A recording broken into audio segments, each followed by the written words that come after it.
After a 2-hour downpour due to a storm along the northern coast here on Tuesday morning, flash floods have occurred at various parts of Tanjung Bungah.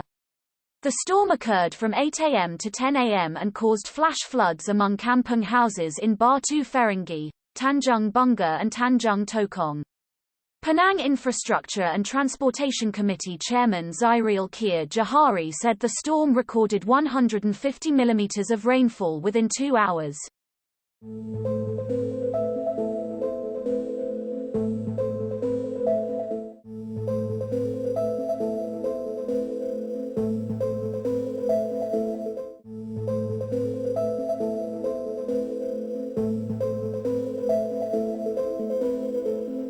Zairil said his office is currently assisting the relevant authorities in providing aid such as food, temporary shelter and other essentials to the flood victims.